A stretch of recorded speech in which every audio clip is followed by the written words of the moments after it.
You get a phone call. It's the wrong number. Okay, that's weird.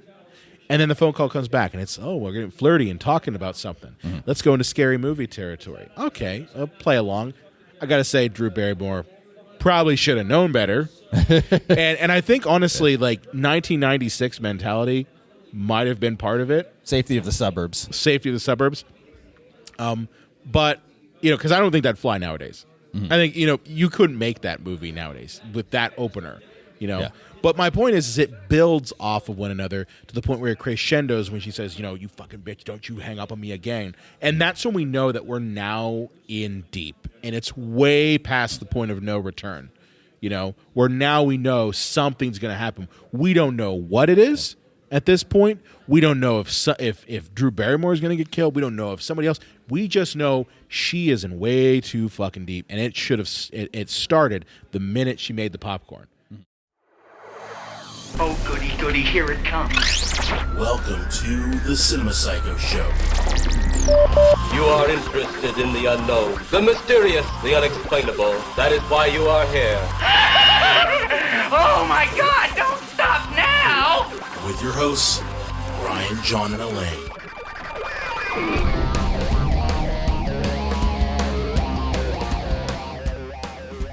Welcome to the Cinema Psycho Show, the madhouse for film freaks and film fans of all types. I'm your host, Brian Coddington, joined by my fellow co-host and filmmaker, John Woolscroft. Wait, Stab? I love that Stab. movie. I love those movies. Slice. Oh, wait, I mean Scary Movie. Scary Movie. No, wait, that was the original. Yeah, the original. Yeah. Psycho.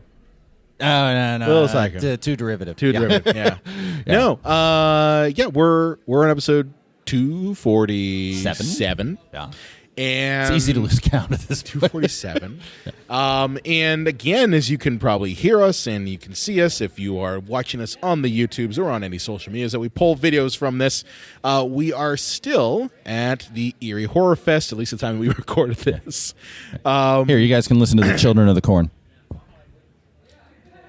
Did you get all that? Yeah, but this week we are talking about a franchise that I loathe, and longtime listeners will know that I really, I don't want to say I have problems with this movie series, but I got some issues. Got some issues with this one. But John, you unfortunately dragged me to this, so it's your fault. It's been a long time coming, Brian. Your fucking we've fault. We've done It's your Child's fucking Play, fault. we've done Nightmare, we've done Halloween. There are so many other ones that we could do. There are so many other ones, but you had to pull this one. You had to pull We've the done one. Psycho. Yeah. We could. We, you know what? We could do Psycho remake. We could do Hellraiser again. We could do any of them. Obviously, we're dealing about the Scream franchise. We're the main focus on the first three films, and we'll just very quickly talk about 4 and 5. But Brian, why don't we just jump right into it? Why don't we jump right into the deep end? What is your beef with this franchise? Okay. Yeah. Okay. Strap in, kids. See, here's the thing: is the luxury you all have now is you actually can see me do this. Like you can see. I love the deep breath. Like, okay. So, it's complicated. But here's the thing: I've loved horror movies since I was 2 years old. Okay. And I loved a very particular type of horror movie, and it was called the 80s film. And the 80s films had something to them that honestly any films that we've got since haven't really had. And for me it's called creativity. It's not to denigrate modern horror. I just really don't like modern horror. I'm not the biggest fan. Okay, I think I've told you that. That modern horror it lacks fantastical elements to it. Like there's clearly there, but it's just I don't know, there's something about like Nightmare on Elm Street, Hellraiser, even like the B-grade shit, like Leprechaun. Leprechaun's ridiculous, but it's fun. Yeah. And it's inventive. Even if you're going to say, well, it's just a fucking leprechaun who's killed people. Yeah, but it's still inventive. And the problem I have with Scream is that Scream, for me, represents an inflection point. It's a point in the timeline of horror where we lost that special characteristic that really came from the 80s horror movies. Like I really view Scream as the death of the 80s horror film. Like that type of film. Movies that were really just balls to the wall, insane, crazy ass practical effects, crazy ass stories, and yeah, some of them had shitty acting, but I don't care. I found them fun. And it just loses that. I think part of it is mainly because of the fact that it is meta, okay? And I'm not denigrating the meta film, you know? Like I really love New Nightmare, which a lot of people hate New Nightmare. Second best Nightmare movie. And well, I mean, I'm of the mind that New Nightmare wakes Nightmare on Elm Street out of complacency and really goofiness. Like those sequels in Nightmare, they're really bad. Like Dream Child especially is unforgivable. But my you don't like Super Freddy? No. I do have a soft spot for Freddy's Dead. I've told you that before. Yeah. But check the archives. Check the archives, folks. Disagree. Yeah. I think we got heated on that one. But my point is, and what I'm getting back to, is that Scream really opened the door for horror movies that really, for me at least, in what I've seen, have lacked that spark. Okay, because if you think about it, after Scream, you had movies like I Know What You Did Last Summer, which you could say, well, Brian, that's kind of, retreading and modernizing the slasher genre. Okay, fine, whatever. But they're all grounded in reality, like Scream is the boyfriend and the weirdo guy, and prior to that, you had demons and monsters and weird elements like that. Well, Brian, just to fight you just a little bit. Okay, go ahead. To have a healthy gentleman's That's fine. argument here. After Halloween, there were 10,000 Halloween knockoffs that weren't as good. So, like, when a big-time horror movie comes along that is successful, or any movie in any genre, you get copies after copies after copies. And I'm aware of that. And I mean, how many absolute shit slasher movies came out after Halloween? And, of course, you're going to get Scream without the meta contextualization, like Urban Legend and I Know What You Did Last Summer, that are going to miss the point because they're just going. Urban Legend has a few moments that are kind of brilliant. I'm sorry. But, they just are. But, that are going to miss the point of what the initial movie was trying, or just they don't have the creativity there. Like, this happens all the time, especially in the horror genre. Yeah. So I don't know if Scream is overly special in that sense. It's special in that it really upped it on top of just removing the spark that I talked about. It really upped the commercial value of these movies. Like, horror movies really, even though they've always been kind of a cash grab by the industry, you go all the way back to fucking Universal monster movies. You could make the argument that Universal Studios was in essence built off of the back of movies like Phantom of the Opera, Dracula, Frankenstein. They Abbott really Costello fucked the mummy. Well, I'm not getting to that part. But I'm just saying, like, you could say that they're always been commercial, but it just felt to me like the minute Scream came around, everyone and their mother was all about, oh, I love horror movies, and it just then became just very commercialized, very generalized, and on top of that, it opened the door to thinking about movies like this in terms of commercials, dollar signs only. And that's kind of dangerous, because then you get things like the found footage films, because it's cheap and we can make a lot of money off of it. And on top of that, then you get the Asian horror ripoffs, where it's it's commercialed. We can make a lot of money. We can make The Ring. We can make the Grudge and all these things. And then you also get the torch porn. So it's all stemmed, for me at least, to Scream. I don't think this is anything new. And I mean, I know this isn't you, but it could come out of being a hint gatekeepy. The idea I that don't care if I'm made, gatekeepy. I don't care if horror I'm gatekeepy. Popular. And what's wrong with that? What's wrong with it is the minute it becomes crazy commercialized, it becomes watered down. Okay? You never, ever, ever would have had a PG-13 horror movie in the late 80s and early 90s. It just wouldn't. But the minute something becomes popular, the minute something becomes commercialized, it suddenly now is a matter of, oh, well, we have to appease everyone. Okay? Mm-hmm. We cannot take chances, so we have to play it safe. We can't do imaginative things that would take a lot of time, a lot of energy, a lot of money in crafting. So we got to CGI that shit, or we just got to make it cheaper, but then make a profit off it. You could go either way. These are just my opinions, and I'm sure that people listening to this and watching this are going to say, Brian's full of shit. And that's fine. That's your right to say I'm full of shit. I don't really fucking care. But I wouldn't go that far. I would just say you have a different outlook. Someone's going to say that, and that's fine. I don't care. I really don't.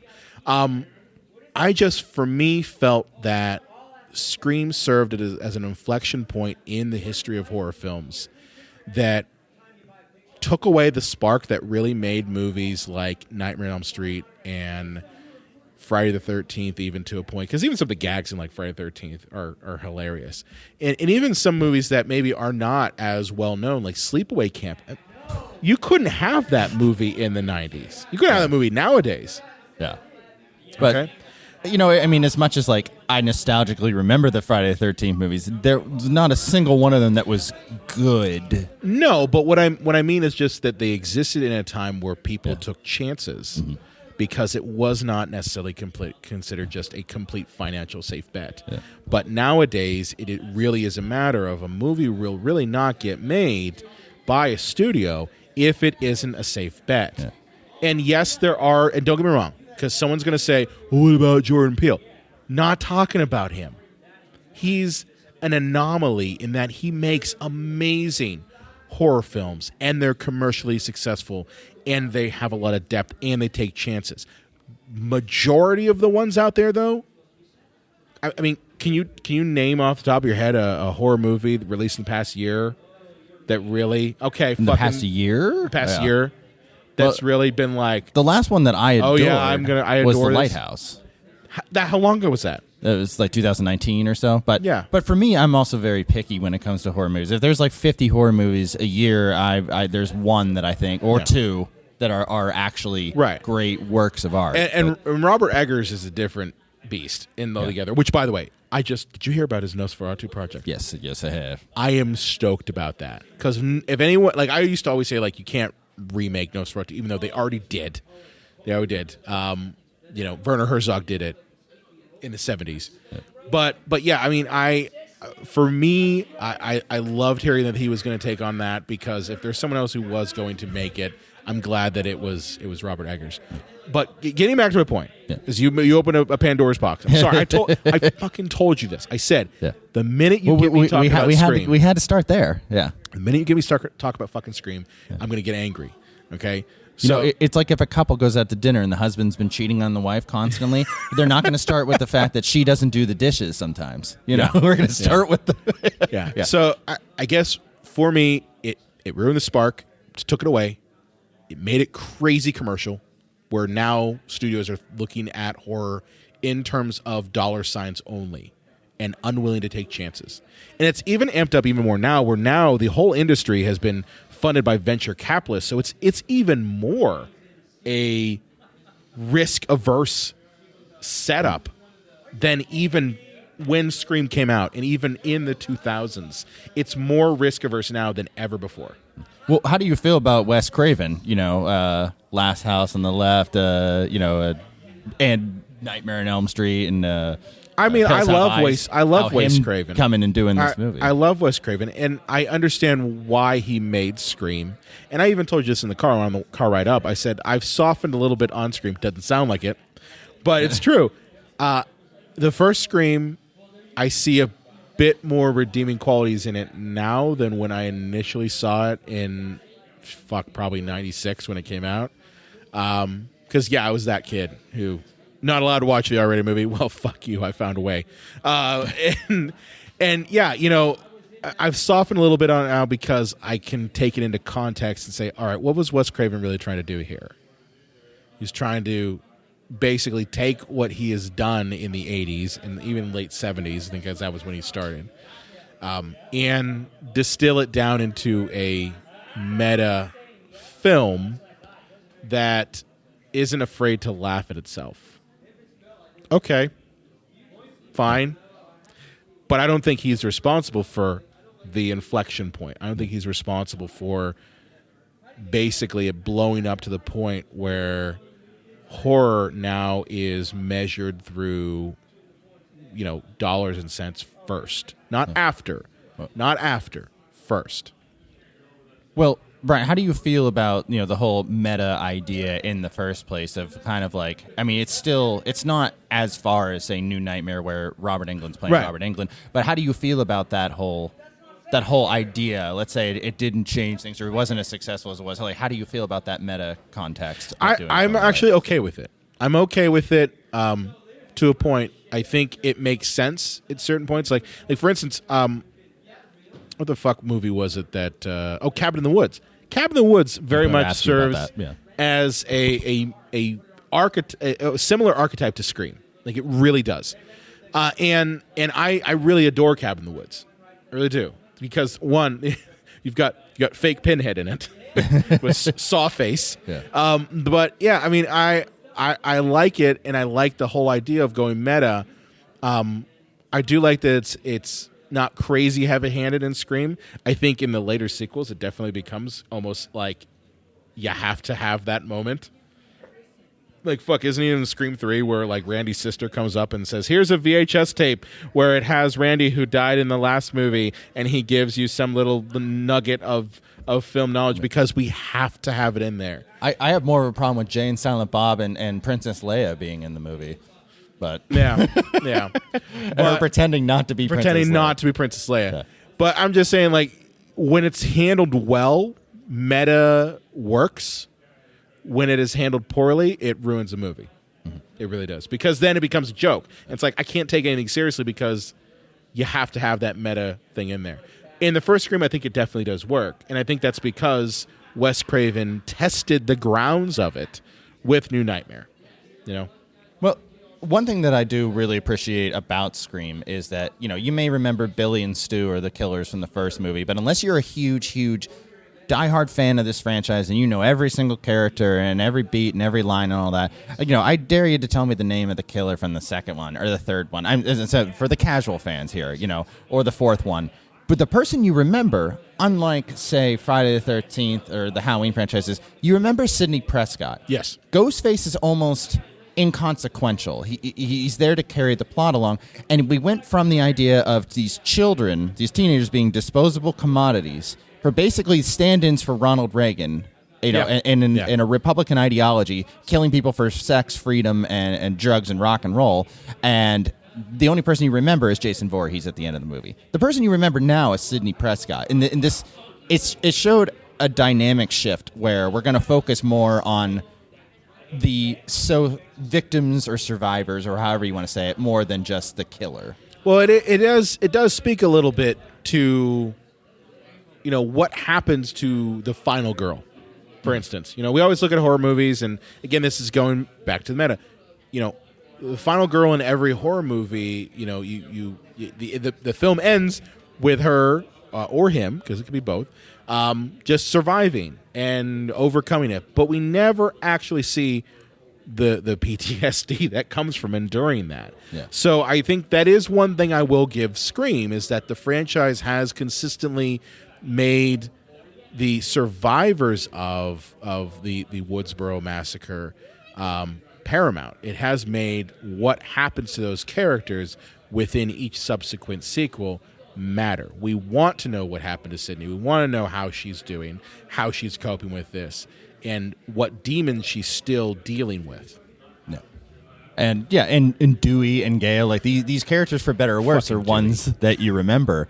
But I do have to say that Scream, the first movie, opens up with a bang, and that whole very much like Psycho. Yeah, the Psycho kind of thing where it's Drew Barrymore. She's the biggest name at this time, in this movie, hands down. In 1996, she was the biggest name.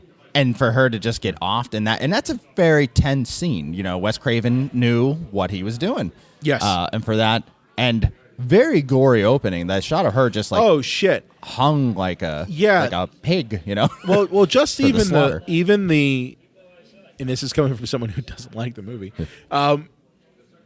even in the build up to it, it's methodical.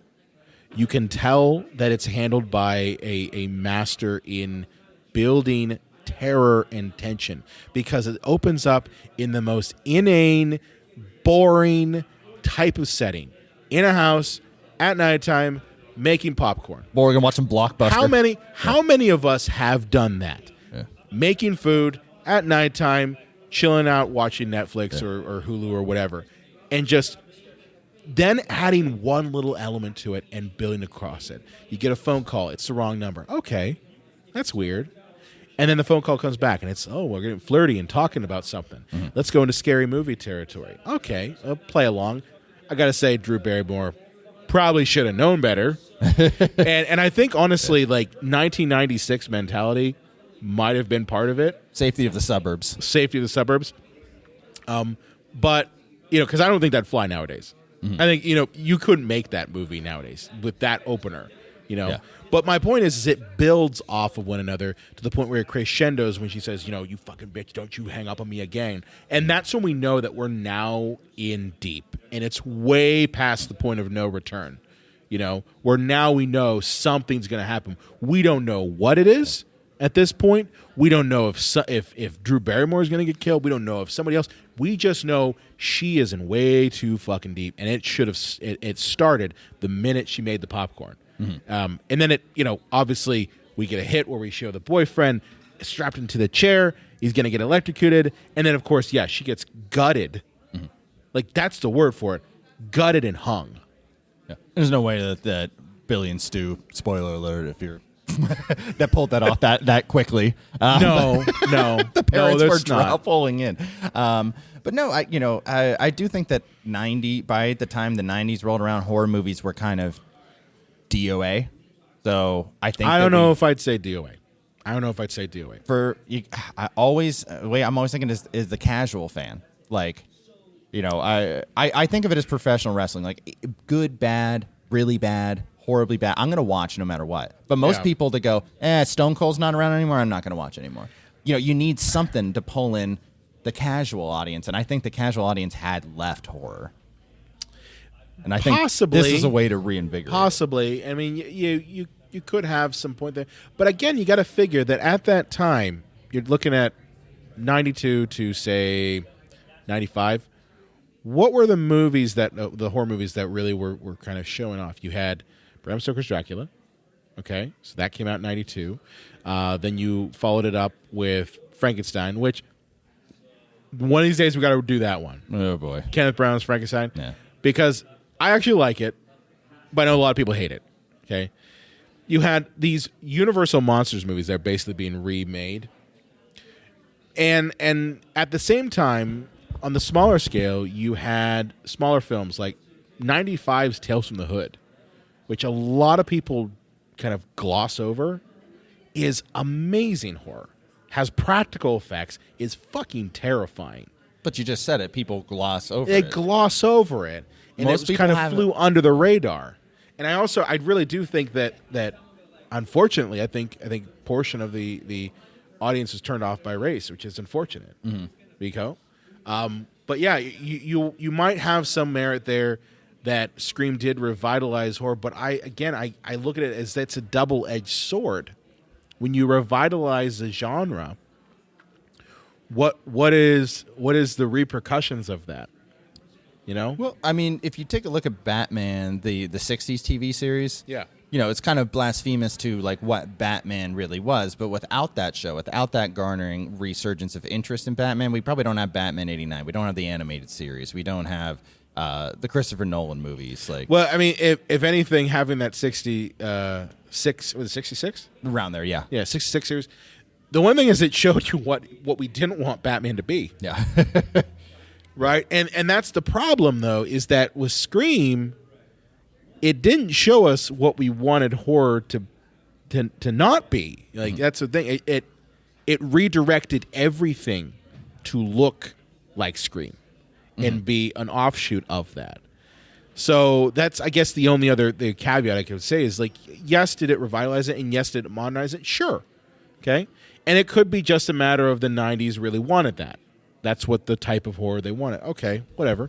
I still got to go back to just like how many projects were dropped that maybe had something in the vein of, say, a Freddy or a Pinhead or a Chucky or even, Leprechaun or anything like that were dropped because it's like, well, it's not a Scream. It's not No Idea Last Summer. That's kind of my view on it. Is it's an inflection point that took some of that spark. Well, I would say that getting back to the actual film in and of itself, like I feel that we could almost do 2 separate episodes. The debate on Scream and then also the franchise. But we'll just try to fit it all into one mega episode here. One mega episode. But what is so great, I think, about this franchise is that it was around that time before caller ID and Star 69 and all that, the call is coming from inside the house. That we hadn't mastered technology to a point where we really truly felt safe with it. Yeah. It was the era of the video store rental, phone calls you couldn't track. But I mean, that goes back to, in the 70s, we had the movie, literally, I think the calls coming from inside the house. You had the call coming from inside the house. Which is the old urban legend and everything. Yep. So, playing off of that and kind of not just meta commentary on this is a generation that grew up on horror movies or made the horror movies and now they're commenting on them, but also this is a commentary on what it would mean to be a horror fan today, or in this world. Like, there are going to be people that have consumed massive amounts of pop culture in a way that hasn't before, and for this movie to kind of represent that very obnoxiously through the Jamie Kennedy character and everything, but everybody in the movie is like big movie fans and like this is a movie, this is where the third act twist would come, that kind of stuff. And I think now, like I'll be honest, I have not seen the newest Scream, but I imagine that if they it's piss awful. Okay, let me ask you this: is there a podcast in it? I'm trying to remember because it was early this year. Because I guarantee you there probably is. Yeah. Either a true crime podcast or a horror podcast talking about Woodsboro. I guarantee you that's it. And I haven't seen the movie, by the way. I'll be the first to say it. I'll have to go back and try to remember. I haven't seen the movie. But I'm just saying, like, that you are right in that Scream does look at their audience and look at not their audience, but just the characters in a way that says you're not someone who doesn't know that during the 80s and early 90s there were a series of horror movies that just played. Like, that's the thing. They take that into account. And one thing that I would say that I think even more than the meta thing that works for Scream is the mystery. It's almost like the Who Killed Laura Palmer, only it's the Who is Ghostface, because they set it up that it's not going to be like, my name's Ted and I haven't been in the movie the whole time, but I had something to do with Sydney's mom. It's literally one of these characters is going to be. It's like the movie Clue, but without the comedy. Yeah. Well, I mean, I certainly tried to have comedy. I don't know. It didn't resonate with you, but no, it didn't. One of the issues that I have with this movie is the massive amounts of plot holes. Because the idea being... Do you want to name some of these plot holes? Well, here's the biggest one I have. Okay. The very end of the movie, her boyfriend, who she thought she could trust, Billy, and his friend Stu, they are trying to frame Sydney for all the murders that they've done because of, Billy's father's involvement with Sidney Prescott's dead mother. But the thing is, there's more than one time in the movie where they're chasing her, trying to murder her early in the movie. Why would you do that if you're trying to frame her? Yeah, the entire time. Yeah. And I know it's because, we want our main heroine to be, like, under attack and for you to feel that fear and everything. But why are you trying to kill the person you're trying to frame? Yes. The problem is with Scream, as fun as it is and how much it subverts your expectations and does the meta thing, and that's really a lot of fun, and I do think it's very well paced and well written, is that when you actually go back once the mystery is revealed, you start to pull away layers of, that doesn't work. That's a plot hole. That doesn't make sense. This is not a good repeat view. No. This is not a good repeat It's kind of view. like The Sixth Sense. Like, after you get past the initial shot, you watch it again, you're like, that didn't make any sense. He hasn't talked to anybody for an entire year. He hasn't changed his clothes. Doesn't mean he's never showered. Doesn't he see anything wrong? He hasn't eaten in a year. Doesn't see any problem with this. Yeah. You talking about Billy character? Well, no, I'm talking about in Sixth Sense. Like Bruce Willis's character. Yeah, his character. Yeah, hasn't eaten anything in a year. Yeah. Doesn't talk to his wife. We don't talk to each other. Yeah. Maybe it's because you're a ghost and you can't talk because you're a ghost. But no, you're right. I think that, like with any type of whodunit movie, the minute it's revealed, you can't watch it again and have those eyes. Like even Psycho. Psycho we consider one of the prime examples, despite the fact that Alfred Hitchcock is a piece of shit and ruined Tippi Hedren's career because she wouldn't sleep with him. It's true story. And also her mental well-being. And her mental well-being, excuse me. Yeah. Very true story. Look it up.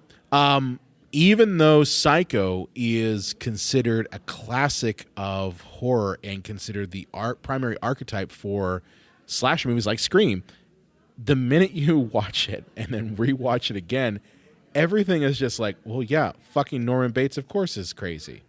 Yeah. And of course it's like that. You start to see it, and that's the gag's ruined, So it's not really working for, say, repeat viewing because of just the way it's working. But you're right. Like, there's definitely plot holes. And why would you chase someone you're going to frame? Makes no sense. Well, and I also like the idea that, like, he clearly must have gotten in a relationship with her to, like, lull her into a false sense of trust. Yes. Like, it's so wonderful that you can just, make somebody want to have sex with you because you want to. Like, it's not just an organic relationship. Like, I'm Billy. I'm so beautiful. She's going to want to be with me. Meanwhile, he looks like a goddamn psychopath. The man looks like a crazy person. Well, which makes sense because we immediately, they do a double turn where it's, okay, this guy is already, like, we don't trust him, and then the cell phone falls out. And then they get a call from Ghostface. See, you're crazy. Yeah. And they get a call from Ghostface while he's in jail. It's like, oh, so it's not him, but then, no, it really is. No, I know it really is. Yeah, it's like tossing and turning the mystery. But no, he gives off the air of, like, I'm a crazy person. Well, and sorry, Skeet, but you do. Skeet Ulrich. But discount Johnny Depp. Yeah.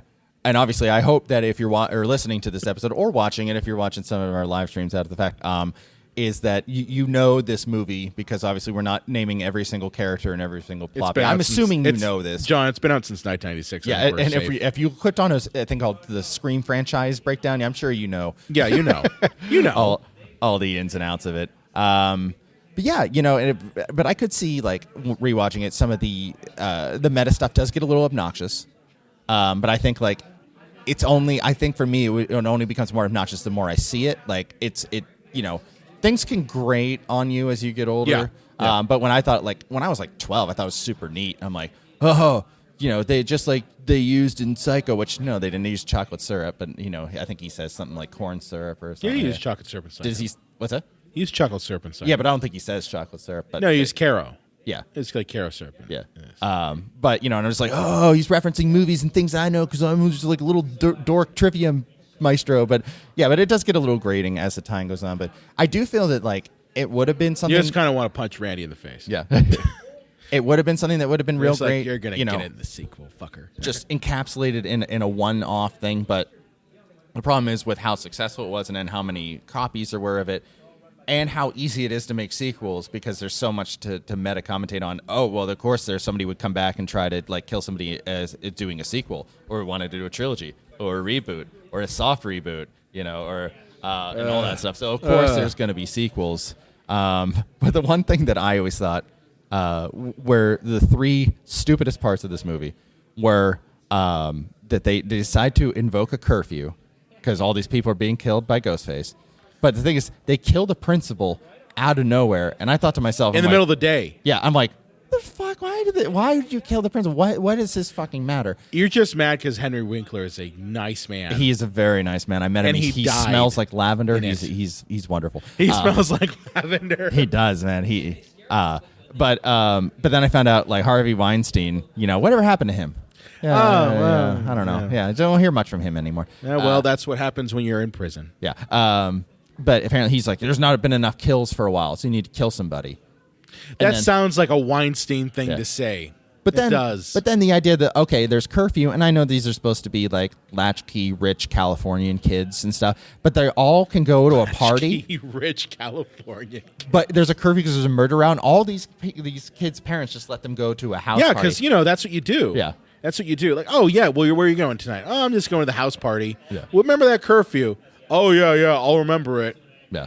Yeah, I'm just going to go get hammered. I'm just going to go get beer. hammered. Yeah.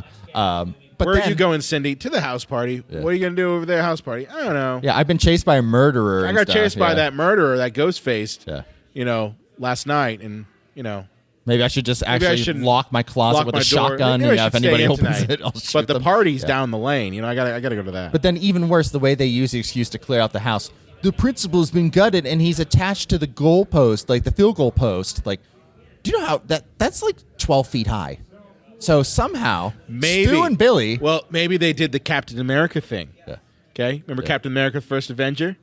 What did they do in that? Okay, in that one, Cap has to get the flag on the flagpole. Yeah. So he pulls the pin out, and it causes the flagpole to fall. Yeah. And then he gets the flag. And that's how he wins. But this is the goal post. There's a field goal post. There's not a pin. Sure. I mean, he found some way. Some way to climb it. And aren't there... Wouldn't people see? Like, it's the middle of the fucking day. Yeah, meanwhile, like, Stu and Billy are, like, going to the video store and grocery stores. When do they have time to take the principal's dead corpse and in the middle of the day, before nighttime falls, before this party, to hook him up to the field goal post? John, you are sounding a lot like me right now. Hey, we are sounding a lot like me. Yeah. You're sounding a lot like me. But obviously the film was a success. I enjoyed the first one quite a bit. Brian, not as much. Although, as you funny enough, so I remember when this movie came out. Again, I was 96. So this is probably when I was around 11 years old. I remember the ghost face mask before the movie came out. No. It hadn't been licensed yet by anybody. And that mask, I remember it was in a Michael's in Cranberry. And it was like, you can get it for Halloween. I think it was like the Halloween before, like 95. So I remember seeing that mask and thinking like, it's kind of interesting. And then sure enough, 96 rolls around and that same mask shows up. And now it's become iconic. Yeah. And that is a touch that I did enjoy, is that they found something that you would actually be able to find in the store. That was a common mask. Like, that was a mask that wasn't specially made. It was literally, it was part of like a group of like, I think it was some sort of like goofy faces or something like that. But yeah, it was part of a collection of masks. Because do you remember that movie Valentine's Day with Denise Richards? Oh yeah, and it's that's another Scream ripoff, by the way. It's like, where does that killer get that like Cupid mask? Where does he? That's obviously custom made. Like, where do you find that? And that's the only problem with that movie. I really am a fan of the cold open from Nightmare on Elm Street, where you see Krueger making the glove. Yeah, that's the sort of thing that I wish more movies with that type of monster would do.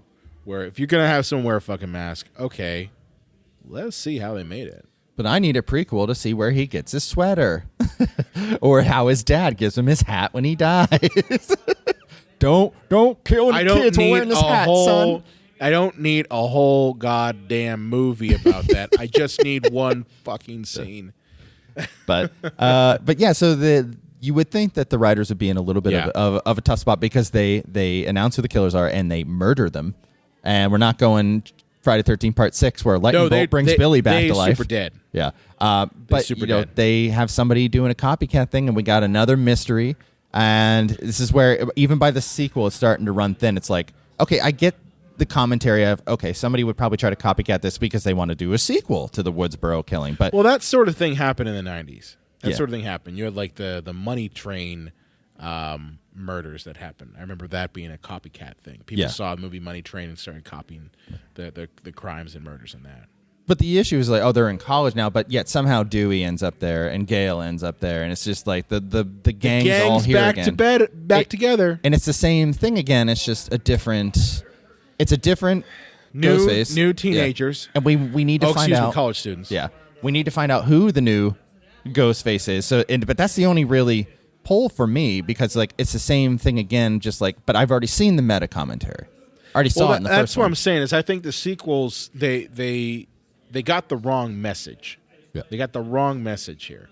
The meta commentary is good in small doses. It's not good when it becomes the entire film. No one wants to see, someone break the fourth wall every 5 seconds. I did appreciate the movie Stab. Like, they're going to the premiere of that. Like, the idea that in this universe there was a movie made about the events. Yeah, I know. Yeah. But I'm just saying, excuse me. Oh, geez. Sorry. It's been a long day. But keep that in. I'm going to keep it in. For me to edit it out would be too hard. But yeah, I mean, to get back to my point, breaking the fourth wall and adding the meta shit is good in small doses. It's not really good when you make the whole fucking movie about it. Like, as much as I love Deadpool, okay, like I really do love the first Deadpool. You watch the second Deadpool, and how many times they break the fourth wall? Yeah, it gets kind of over the top, and it's kind of like, okay, this is played out. So, especially in sequels, you really need to do something to increase, like, add to the mythos, and it can't just be rehashing the same movie from before. Like, that doesn't work. Well, as much as I love this movie, we're just giving examples too. It's like Gremlins 2 can get new batch. Yeah, can get a little like, look how much we're breaking the fourth wall or talking about the first movie in a meta sense, and it's just like, okay, guys, like I love you, but yeah, but you're talking about the Hulkster scene? Well, just too with them talking about all the plot holes, like well, yeah. What about if you go over time zones and yeah. Yeah. No, I mean that's not that big of a deal to me. Like that doesn't ring that different because honestly, like a movie like Gremlins 2, it's already goofy. Mm-hmm. It's already over the top. It's already ridiculous. There's nothing in there that's supposed to ground it into reality. I mean, there's fucking goddamn little green monsters that are being mutated in Christopher Lee's laboratory in a mall. It's a fucking mall that this is happening in. It's Trump Tower, pretty much. It's Trump Tower. Yeah. It's true. But anyways, getting back to Scream 2. Getting back to Scream 2.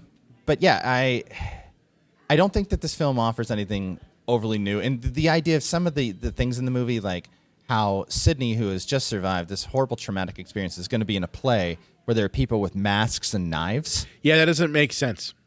Why would she ever? I mean, maybe she wants to be part of the theater community, but maybe wait till they do, like, I don't know, Midsummer Night's Dream or no, that makes sense. Yeah. That's out of all the things like you would do, like and this is a year later. Like this isn't 10 years. This isn't 5 years. This is not after severe therapy. This is a year later. Yeah. That you're deciding, oh, yeah, I'll go be around someone with masks and knives and all sorts of shit. Yeah.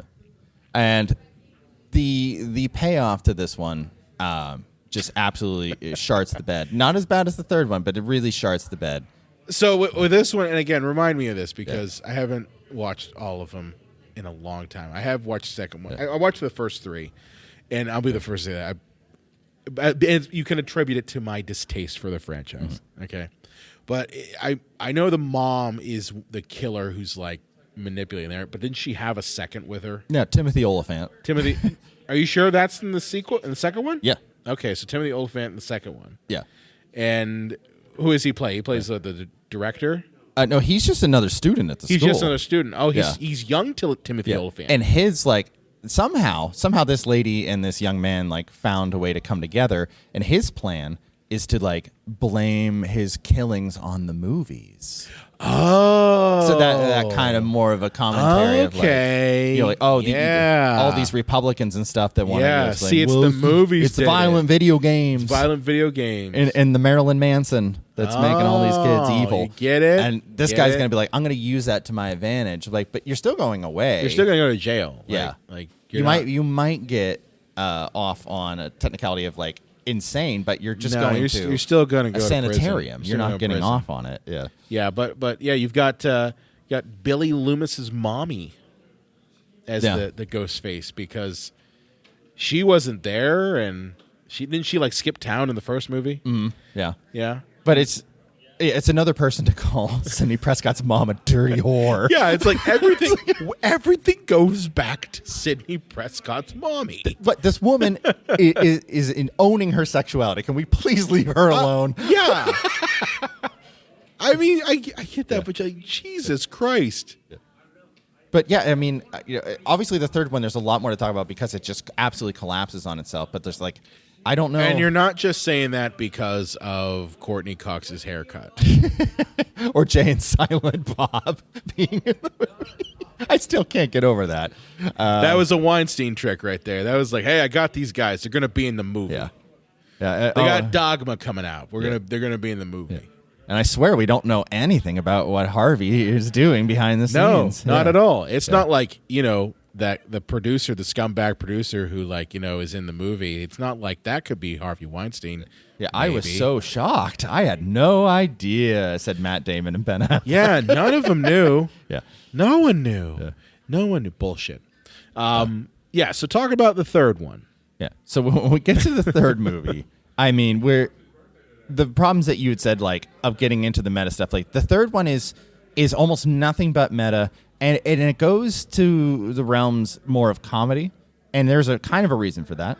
They went into production shortly thereafter Columbine. Oh, so they really had to kind of be like, we can't go too insane with this. Yeah, and we have to lessen this down because, I mean, obviously these people are probably either nearing graduating college or have but they still appear like teenagers, and we were the teenagers in the first movie. So maybe the idea of shooting and stabbing kids is not your best look. So you have to lighten the tone up a little bit. So I think there's always kind of like in Teenage Mutant Ninja Turtles 2 where they removed the turtles' weapons because parents groups said, I don't want to see turtles with a sai and a sword and a stick beat up Foot Clan members. Yeah, they had to use cold cuts and yo-yos. But I think using a yo-yo as a weapon is worse because every kid's got a fucking yo-yo, and they're like, I saw this on Turtles too. These are stuff. Yeah, you can find around the house, kids. Yeah, to hurt your. Why did you hit your brother across the head with a pepperoni stick? Well, I saw it on Turtles too. Yeah. But what the fuck are we talking about? The tone of the movie and everything. But yeah, it's so they wanted to go lighter and just lean in towards the comedy that was always kind of there, but was a little more subtle and calm. But now it's just kind of no, we're just going to be goofy as all hell, and it's going to be more of a commentary on Hollywood than it is going to be a specific genre of movies. We're just going to talk about the system is so outrageous and dumb, and we're going to have Carrie Fisher in there, but they're going to say, hey, aren't you Carrie Fisher? And she's going to go, no, I'm not Carrie Fisher. that bitch had sex with George Lucas. That's how she got, in Star Wars. Da-da-da-da-da-da. Get it? Yeah. And by this point, it's there's a reason we didn't, we did get a Home Alone 3, but it's a new kid. We didn't get a Macaulay Culkin Home Alone 3, because the idea of him being left home alone or in another city again the second one was already preposterous that this has happened twice in 2 years. I really would love a Home Alone in space. Almost like you combine it with Alien. So he's in LV, what was the planet with the alien on it? LV-426? Mm-hmm. So yeah, in LV-426, he's like Newt. He's the last one left, and all the aliens are in there, and he's got to come up with all these traps to kill all the aliens in it. That I would watch. That's a movie right there. I'm just telling you. You want to do a Home Alone alien crossover? I'm just telling you, it would make money. All right, calm down, Brad. It's gold. Gold, John. But the idea of getting all of these same characters together again, and if you want Sidney Prescott, and Courtney Cox's haircut. Leave Courtney Cox and David Arquette out of it or something. And I know that probably they had certain movies left on their contract they needed to get through, or they thought people wouldn't go. You could have done a scene with them. Yeah. You could have brought them in. You didn't need to necessarily bring them in for the whole film. You could have just had them pop in. But it is very much kind of when are these motherfuckers going to die in this series at this point? Because they keep coming back. And it is just forcing these characters back together again. Yes. There's no reason for Gail to come back and investigate this any further. She got the job that she wanted from doing these investigative reportings in the first place. Right. Dewey is there as somebody who is supposed to be there as... He's supposed to be like a consultant, right? An on-set consultant. The deputy character? They're paying him just I think he's supposed to be a consultant for the authenticity of everything the movie. That happened. Yes. Yeah. Since he was there, so he could talk to them about it. And Sidney Prescott, they have to go... They have to do... she's gone all Kerouac. Somersaults to figure out a way for her to get back to, Woodsboro, and but it's okay, the gang's all back here again now. Okay, now what separates this from part 2 and part 1? Okay, it's the same thing, but the tone is stupider, and we're also going to retcon things. That's what. Oh yeah, the ending. And Jamie Foxx almost even they almost try to write themselves out because Brian, you mentioned earlier, they kill off the Jamie Foxx character. Oh, the Or no, I'm sorry, not Jamie Foxx. That would be awesome. Jamie Kennedy. Jamie Kennedy. Jamie Kennedy character. They kill him off in the second one, but then his sister shows up and it's like, hey, I got this VHS tape with Randy on it. He said you guys need it. Yeah, he thought he would die, Plot and then point he had to tell you about right a trilogy. there. Yeah. Yes, because that's exactly what you would do. You're in the middle of a murder spree, and you're just like, okay, I gotta record this videotape for Sid just in the event that I get off, because I know secretly how all movies work, and I'm obviously self-aware that I'm in a movie. Like, that's what Randy always felt to me like. Like, he was the guy who was born inside the Matrix and knew he was in the Matrix and was like, I gotta record this fucking shit. So, because I know I'm going to die. Clearly, I am. I got borrowed time. But yeah, the fucking VHS tape comes around, and he's in that scene, he says that sometimes in the third one, things that you didn't know get revealed, and it changes everything, and it was not how you ever thought it really was. Yeah. And it's like, okay, so they have nowhere else to go, so they're just going to change the story. Basically. And the person that killed Sydney's mom is like now a completely different person. Well, isn't it like it's in the third one, it is Sydney's half brother. Yeah, that the mom abandoned because apparently she went and made a bunch of movies that nobody knew about because they never brought it up before. Yeah, no one knew about this, by the way. Like, why would this not be a plot point ever? That my mom, she spent some time in Hollywood. Yeah, because they just decided for this movie. Yeah. And then, a son that she abandons, and then he is the one who apparently manipulates, like, Billy. He had filmed Sydney's mom banging everybody across town. Yeah. And used that and sent that footage to Billy and Stu. Her own son, is videoing this stuff. Yes. Creepy. Very creepy. Kind of Psycho vibes. But this is where... Like Hitchcock Psycho. But this is where I think the reason the franchise dies out for about 10 years is that when he goes, so you see, I'm not an actor in this story, I'm the director. And it's like, okay, you lost everything. This is gross. I hate it. You jumped the shark at that point. And I think that it rightfully just let it go to sleep because that was 2000, and I think I thought it was done. It was like 2010 or 11 was Scream 4. Yes. It was right before Wes Craven passed away. And I thought that movie actually would have done well to have had a completely new cast and left Sydney out of it, but obviously Sydney's got to return to Woodsboro, and so does Dewey. So does Dewey. And everybody that you ever knew. But one thing that I do love about it, the fourth one, is that it is a commentary on a remake.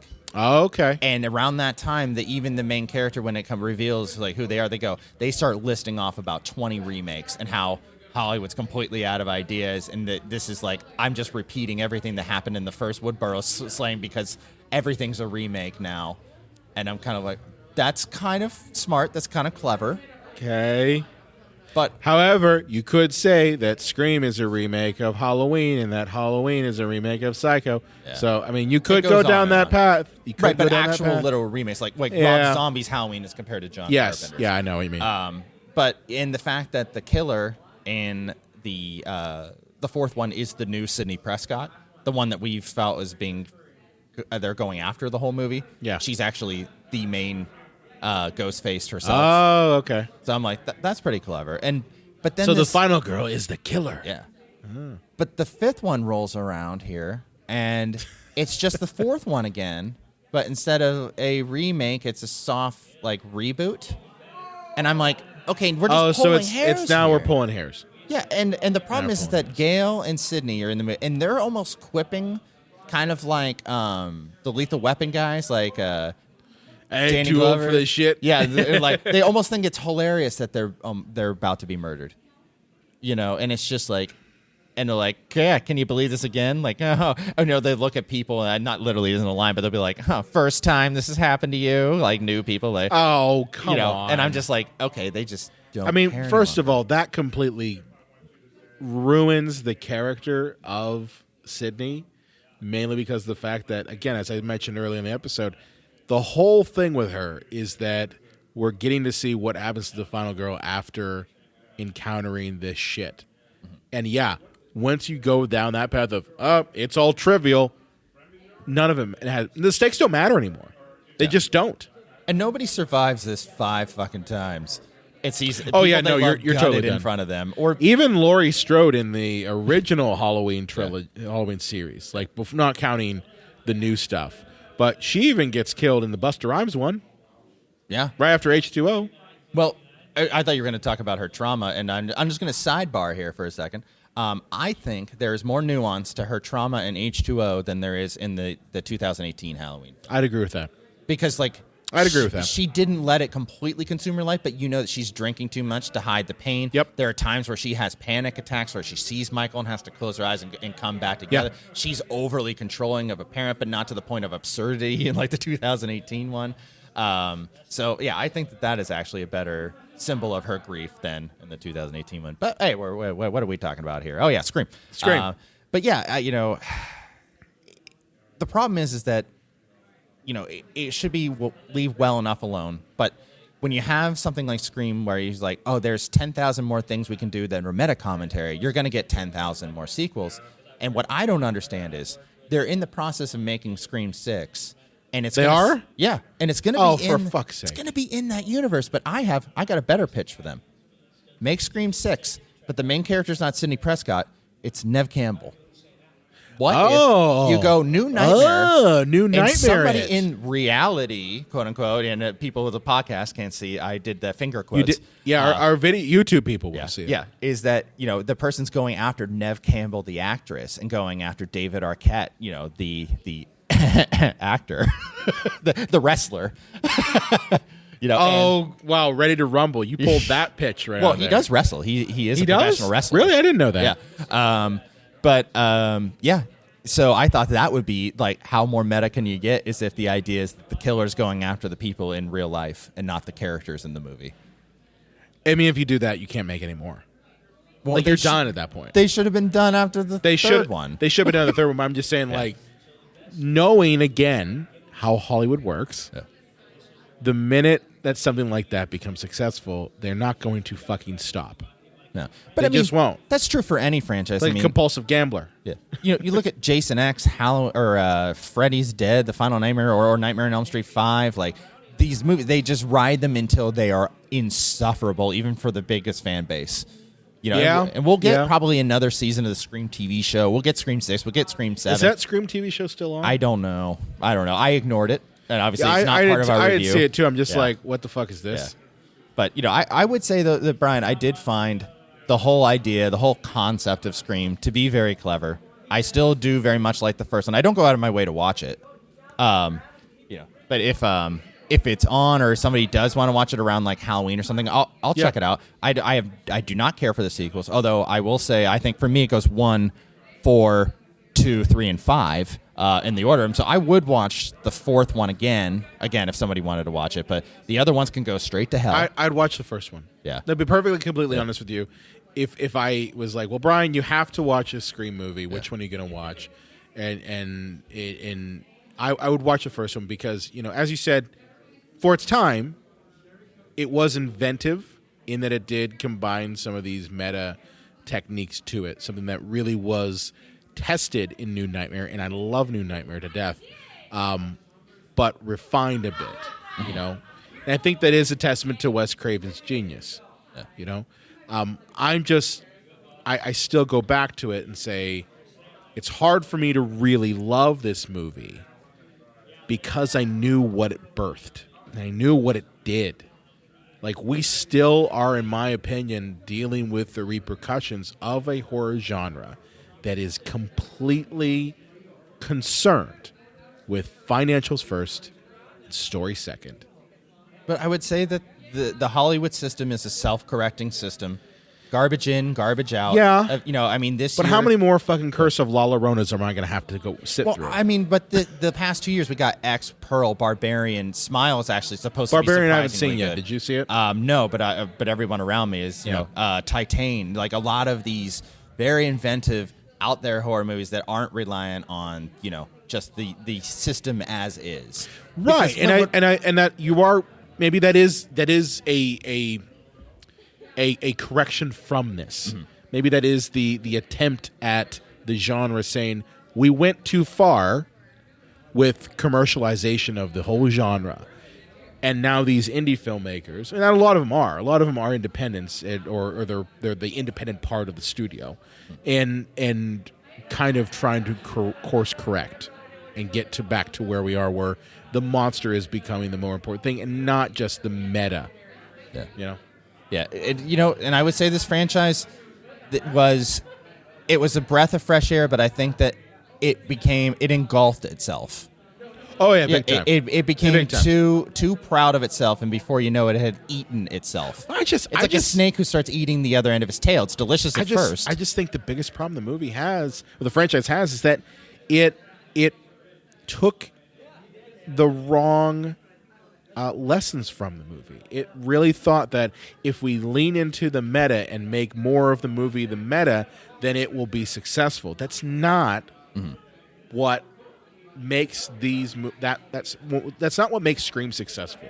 It really isn't. Like, a lot of people look and go like, oh, well, the fact that it's within this universe and it's self-aware that it's in a horror movie, that's not what makes it successful. What makes it successful is the character Sidney Prescott, as you said, is the dynamics that are kind of mystery, laid out, the mystery. Yeah, that is what makes it successful. And when you are, if they had led into that mystery thing being kind of the primary focus, I think the movies would probably be better, and they wouldn't be as watered down garbage as we kind of remember them. Well, yeah, and the problem is that if you rely only on the meta to bring something new to it, and then you're doing the same story over and over again with the same characters and the same beats and the same arcs, like, people are gonna get bored. And I go to the Home Alone and Home Alone 2, as much as I think both Home Alone movies are just kind of crap, but I still watch them every holiday because, well, it's Christmas. Hold on. Home Alone 2 Lost in New York is a gem. Yeah. But it's the same movie as the first one, but the thing is, what it's missing is the charm and originality. Yeah, but here's of the thing. First one. The second one, you've got the robbers know what's up, so that's why they bring a fucking gun. Yeah. But my Worst point is, criminals ever.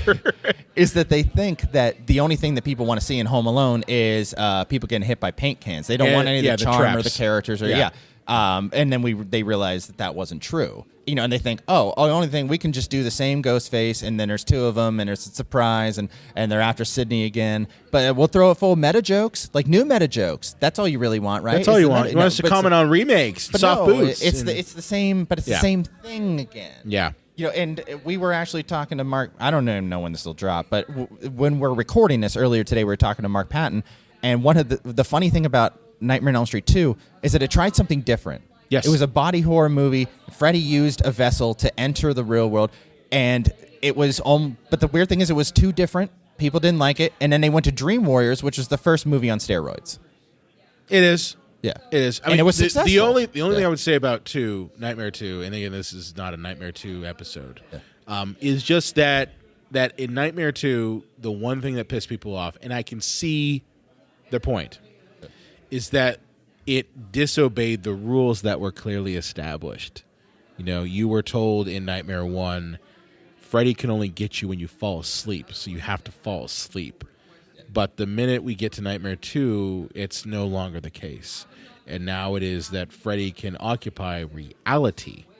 And, that the whole scene where you are all my children now, like, some people will love that scene, but they hate it.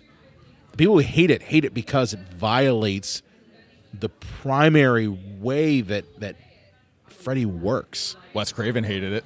I know Wes Craven hated it because it violated that. It was supposed to be that the horror is not so much from Freddy Krueger, but the horror is that something that is something's going to kill you if you fall fucking asleep. Mm-hmm. And that's the terrifying thing. Because everyone needs sleep. Everyone needs to rest. Everyone needs to close their eyes and go to that dream world. But what happens if you go to the dream world and you fucking die? So having Freddy Krueger come out of that world and into reality, that's a severe violation. And I know why it pisses people off. I'm not as vocal about it as some other people are. Like, some people will say, fuck that movie. But, I get it. But there are also some really great things I love about it. I love the body horror element. I love the fact that you've got this thing that's getting outside of someone's body. You see Krueger pushing his way through and slicing himself out. I love that stuff. I love also the subtext that's in there.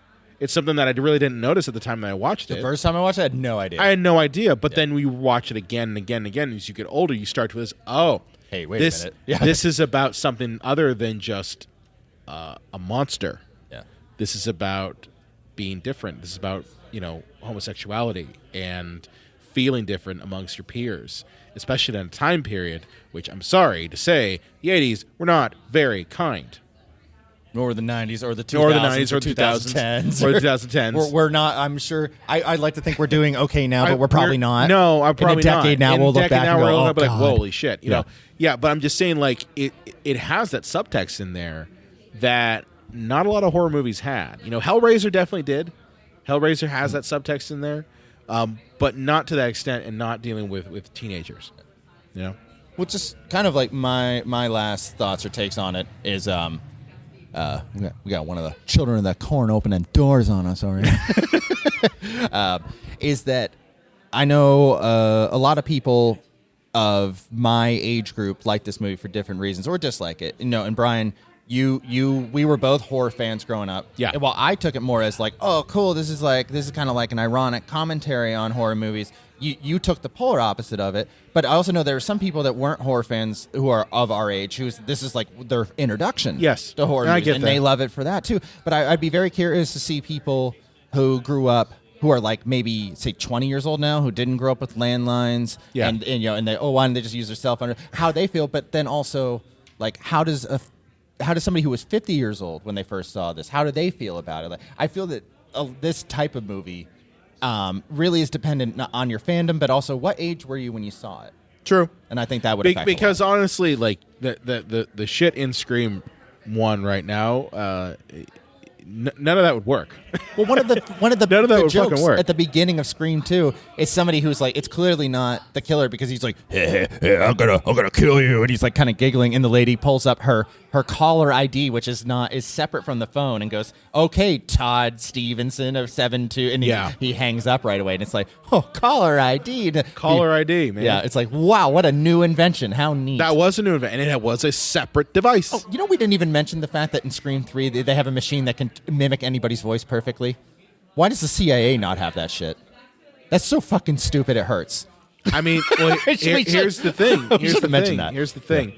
Audio editing software now can do a lot of stuff like that. But not a little machine you just put up to your voice. Not a machine, but like a computer nowadays. Yeah. Even with the software we use to edit the podcast, you could use it in a way to get pretty fucking close. And this isn't even talking about like deep fakes, where algorithms of audio can do it. Like you look at James Earl Jones, he sold his voice rights to Disney so that his voice, Darth Vader will never die, can be used forever. Like he literally can. You will have Darth Vader in every series now, whether it's now or 20 years from now or 40 years from now. When he's dead, he will be in those movies because his voice can be digitally recreated. Well, yeah, and just another sidebar. One thing that I found so weird about that was his voice in Rouge One was like was the voice of a very, very old man. Oh yeah, totally. Darth Vader sounded old as fuck. He did. But then in that Obi-Wan Kenobi show, the thing is he sounds like Darth Vader normally, and I think it's because they used some kind of CGI program. They used it was a CGI program. To like create the voice, and I'm like, oh, that's kind of creepy. But I mean, it sounds better though than 90-year-old James Earl Jones phoning his fucking lines in for a paycheck. Yeah, but it's interesting how that works. Yeah. But yeah, so I think in the grand scheme, a snake saw the delicious end of his tail, and he started to chew it, and he made a lot of money doing it, and before you knew it, he ended up engulfing himself. And I think that's the Scream franchise in a nutshell. That's it. You know what? That's a good way of putting it. Yeah. It's a really good way of putting it. And he's like, that tail is just like a tail that I've seen before, but I'm gonna recontextualize this tail. Keep eating and it's like, well, just eat just a little bit of that tail. And he's like, no, I'm going to keep eating the tail until I've engulfed myself completely. And that's my take on the Scream franchise. Yeah. I am glad that we talked about this. Yeah. It's been a long time coming. Yeah. Because I know, like, the minute we were in grad school and we were talking about horror movies, and I said, I fucking hate Scream. Well, we talked about doing this podcast. The first episode you pitched was about Scream ruin horror movies. That was like the first thing you had ever mentioned. And I think that was our first episode till your cat knocked our thing out. And we decided to go Batman Returns because Batman v Superman was coming out. So that was the first one. Yeah. That was the first official episode, and then Selena knocked over the recorder. Selena disagreed. Right as we were ending, like we were literally ending the conversation, and she knocked over the damn recorder. But no, I'm glad we got to talk about this. I'm glad we got to air out my grievances over Scream and Stab and all variations of the same. I hope we're in a moment of course correction. I really do, because I love the genre. I really do. We got to talk with the Addams Family today, and I saw, and I'm not talking like the Snap Addams Family. I'm talking John Adams and Toby Poser of Hellbender fame. And talking with them was really enlightening, because I saw a lot of the spark that I was talking about earlier in them describing how they make their movies, how they care about the characters, how they care about mythos when it comes to creating monsters. And that's good to see. It's really good to see as a horror fan. Yeah, I think there's room for all kinds of different things of all genres. It's an all-you-can-fuck buffet, when it comes to horror movies for me. Yeah, so that's okay. Yeah. It's okay. But good talk. Good talk. I thought it was going to go longer. We're only at an hour 9 right now. But 69? Nice. John, where can they find you at on the internets? You can find me on all the normal social medias, although Facebook's the only one that I really stay up on. I should really be better about that. But we have a TikTok, but we never actually use a fucking thing. I don't even know how TikTok works. I mean, I've seen videos on TikTok, but I don't know really how they work. Yeah. That's old man talk right there. But they're ticky-tack. Yeah. But I would say you help me out and go to YouTube. Go to J-Dubs Video Nasties. Check that out. I have no idea when this is going to drop, so I have no idea what I've worked on. But let's just say it's probably spooky related. So something spooky and cool and funny and unique over there. So check out J-Dubs Video Nasties on YouTube. And subscribe, please. If you're going to watch stuff, subscribe. Yeah. Subscribes work a lot. Like they're great. The algorithm loves that sort of thing. You can find me at Brian Coddington. I also run our Psycho Show page on Twitter. You can follow us on Facebook, Twitter, Instagram at Psycho Show. If you have a question or you'd like to talk more with me about my issues with Scream, I have no problem discussing it. You can contact us at cinemapsychoshow.com. And be sure to follow us and like us and listen to us wherever you get your audio. And we will see you next time. Who's sending me this private social media message? Surprise. Nev Campbell. Nev Campbell's like, how mad